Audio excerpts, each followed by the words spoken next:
A man walked into the wasteland. He buried a bag of diamonds he had stolen. He gazed at the town ahead.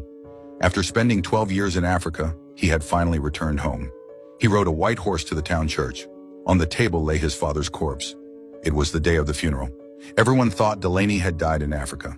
His sudden appearance stunned everyone. Dear God, there walks a dead man. His hell opened up. At the funeral, Delaney muttered some eerie incantations. His half-sister kept glancing at him. He looked at his half-sister. There seemed to be some secret between them. Then her husband stepped in to block Delaney. James Delaney, is it? Who are you? Delaney was displeased. His father's funeral was a pitifully shabby affair. Such a shallow grave they dug for my father. Are you short of a couple of shillings? He was buried to the depths of my love. Last year, he disgraced me. The attendees were just his father's creditors and a few prostitutes. Delaney was about to leave. The family lawyer tried to follow, but his brother-in-law stopped him.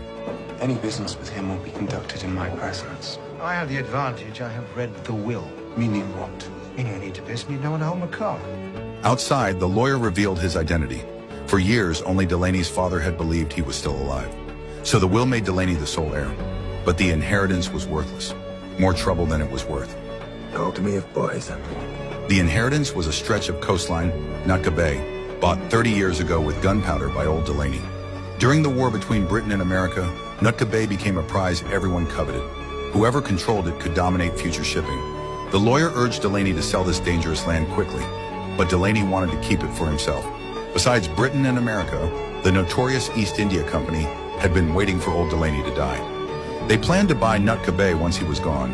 They had already agreed on a price with Delaney's sister and her husband. Shrewd Stewart had secretly investigated Delaney. It turned out Delaney had served in the East India Company as a teenager, with Stewart as his direct superior. I commanded so many of the little bastards, I forget. Reports showed Delaney had excelled at everything he tried. Years later, his ambition became apparent. He once snapped several officers' necks with one hand and even set ships on fire over food complaints. Later, he was tricked onto a slave ship bound for Africa. When the ship sank, everyone thought he was dead. Even his own men admitted that some rumors about him were terrifying. What fucking rumors? Standing by the sea, Delaney gazed into the distance. He clearly had his own plans. Even the scavenger dogs still obeyed him. He then visited his father's abandoned dock company, empty for 8 years. But it had been taken over and turned into a brothel. Oi! What are you doing with the door? You want a bush, you come through me. That is private property. Delaney produced a key, proving he was the rightful owner. Delaney. Hagel had been running the place for years and didn't want to leave. He tried to offer money and even a pretty girl as a bribe. Delaney was unmoved. Soft tactics didn't work, so Hagel began threatening him. I have girls, but I also have men. You understand? They've rocks for hearts. They've knives and ropes. If you have any sense. People who do not know me soon come to understand that I do not have any sense to ask. Meanwhile, Keel, urged by her husband, wrote a letter to Delaney. They tried to persuade him to give up Nootka Bay, since selling it to the East India Company could bring a fortune. As Delaney left the dock company, an old man blocked his way. The dogs here live off the flesh from suicides jumping off Blackfriars Bridge. Never known one go tamely to a man's hand. Must be some witchcraft you picked up somewhere. What do you want? 10 years ago, old Delaney had left a child in his care, but never paid a penny.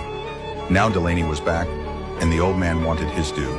You get me an address, and I'll get you payment in the form of a banker's draft. How much? Enough. Delaney brought his hounds to his father's house. Inside, he stared at his father's portrait by the fire. The old steward appeared. Years apart, they embraced tightly. Delaney admitted that in this filthy city, he could trust no one but the steward. The steward explained that Delaney's father had suffered greatly before dying. He would call Delaney's name to the sea or the fireplace, muttering strange spells. Delaney was unsurprised, as if he could still hear his father's voice. They discussed Nootka Bay, and the steward advised letting it go.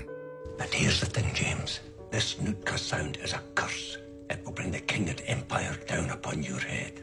And I have sworn to do very foolish things. 2 gravediggers dug up old Delaney's grave and delivered the body to a coroner. All this was under Delaney's orders. He wanted to know the cause of his father's death. As you see, the flame has formed a reflective surface on the glass. What is known as an arsenic mirror. Your father was poisoned. From the density of the mirror, I would say heavy doses over a short period. After learning the truth, Delaney handed 2 coins to the coroner and left. I would recommend they dig a bit deeper this time. If this body is used for any other purpose, I will find you and I will kill you. You tell every member of your profession, I know things about the dead. Frustrated by no response, his brother-in-law grew impatient, planning to use his officer's authority against Delaney. His wife, however, couldn't help but laugh. I'm going out. Good. I'm tired of these empty threats you keep bandying around. Empty. And I will protect our interests by whatever means necessary.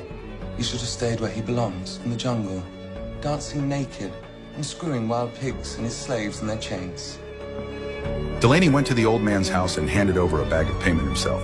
The man's attitude changed after receiving the money. Now, this is for the past, the present, and the future. Take me to the boy. Yes, sir. Mr. Delaney. Delaney was unsurprised by the boy, but the boy's background remained a mystery. Soon he was invited to the East India Company. John introduced the attendees and negotiations began. Vicky, may I offer Please understand. Hypocrisy I hate most. Indeed. Everyone got straight to the point. Church representatives explained Nootka Bay's importance. It was extremely valuable to the British Crown, the East India Company, and even America. Delaney already knew all this.